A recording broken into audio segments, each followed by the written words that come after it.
Oh, man. Let's start the big segment talking about the Bucks Celtics series because holy shit, what a game. Bucks were mollywopped by the Celtics for nearly the entire game, and yet somehow, some way, they figured out a way to pull out a win.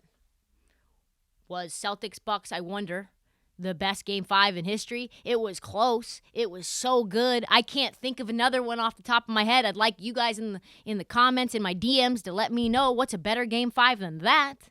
It had everything. Giannis dominance late in the game, blood dripping down his face, snarling, flexing, Al Horford on a trampoline at 1,000,000. Like old man strength, old man hops. Where'd you get those hops from? Did Oklahoma City let you get those when they put you on the bench last year? Pat Connaughton hitting corner threes, more impressively, never bringing the ball down towards his waist. He just catches it high, shoots it high. That is impressive. Tatum defining moment type of game, doing exactly what we wanted him in a clutch game. He did everything, solidifying himself at least in the top 10. Marcus Smart fucking up.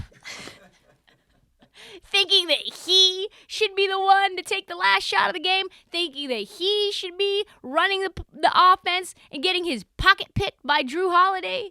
But the best part to me, by far in this game, was the final 11.4 seconds. There's been now articles written about this, but if you haven't read them because you don't have any time, we're going to break it down. Crazy, though. The craziest thing was before this game tipped off, I had somebody ask me, a friend said, truthfully, Trysta, would you rather have Jrue Holiday or Marcus Smart on your team? And it was a testament to how good Marcus Smart's been playing in this playoffs. But the answer is always Jrue. It's always an easy Jrue. Not even a question. But if you look at the list of the smartest players in the league, Jrue Holiday is on that list. If he's not on your list, you don't know hoops. That's true. Like, that's it. Just he's probably top 1 or 2, maybe 3. It's Draymond, it's Braun, it's Jrue, it's like his IQ for the game is unparalleled. So let's talk about those 11.4 seconds. Jrue's fingerprints all over him. Like he won them the game. It was the coup de grace. Bucks up 1. Out of bounds play. Bobby Portis just had a rebound put back to put the Bucks up 1 after Giannis, of course, missed a free throw. Celtics take a timeout. They're in their own front court. Marcus Smart gets the ball, designed to throw the ball to Jason Tatum, except for Pat Connaughton forces Marcus Smart not up high on the wing, forces him closer to the baseline by playing and defending up high, cheating. Marcus thinks Pat Connaughton overplayed his hand and overplayed him to give him a wide open lane. No, contraire mon frere. He thinks he has a free look to the rim. Tatum is now no longer an option to pass to because Smart gets the ball too far down towards the baseline and the passing lane is closed.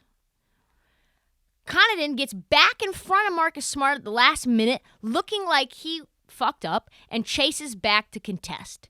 Marcus Smart's like, yeah, I'm going to be the man now. Everybody was showing those highlights of me passing the ball to Tatum. I'm going to be the one. They're going to show highlights of me. Looks like a free layup, right? Looks like a free layup. Jrue has kept back on Jalen so that he doesn't pass, so Marcus Smart doesn't pass the ball to Jalen. But he's not worried about Jalen, truthfully. He's lying in the weeds, making Marcus Smart believe he's got the shot. And when Marcus Smart goes up, thinking that he's got Pat Connaughton beat, no. Jrue Holiday comes back over, blocks his shit, cups it. Doesn't hit it out of bounds. He's right underneath the hoop, cups it under his arm, steps down with 1 foot, lands on 1 foot, puts his other foot down, pivots back, twists around, runs on the baseline, sees that he has nobody else on his team to pass to, so what does he do? Throws the ball at the perfect angle off of Marcus Smart, not touching his body, 6.4 seconds, night, sleep mask, it's the foul game, now we have the game set up. Yes! What? Jrue Holiday, you're the man. He says this, I didn't want to hit it and make it go out of bounds, I wanted to keep it in bounds. What's the point, he said earlier to The Athletic earlier this season, what's the point of stealing the ball if then you just hit it out of bounds and I get it anyway? Well, there's no point to that play. I was just thinking like instinctual. It's not like I planned it out or anything. But then Jrue Holiday wasn't done. Connaughton then gets the ball, like white boys do when it's free throw time. 5.9 seconds left. Swish, swish. Bucks up 3. Celtics inbound the ball. Jrue now intercepts or stops Smart at the half court and, picks his pocket clean. Dribbles out the shot clock, dribbles out the clock, end game, night-night. Doesn't even try to hit the layup. Just lets the clock expire. It took 11.4 seconds for Jrue Holiday to end the Celtics' soul and their hopes. I know that they were shook. We know that they believe, we can go back to Milwaukee. We can get one. Can you, though? Can you in a closeout game? This is why Jrue Holiday got 4 first rounds for him. This is why Milwaukee paid a king's ransom for Jrue. His IQ in the highest moments are out of this world. Not even going to talk about the fact that he hit a late game 3 to put them up as well when he was absolutely cold from the line, cold from shooting. Just every part about him was awful until the end of the game. Giannis put up 40, and everybody is just talking about Jrue Holiday.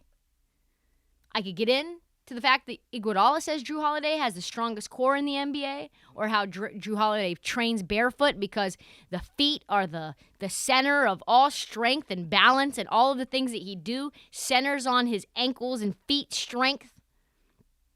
But it comes down to the biggest muscle of all, the brain. And no one's got a bigger basketball brain than Jrue Holiday, and the Bucks are now in the hunt. They're going to win the championship potentially because of Jrue.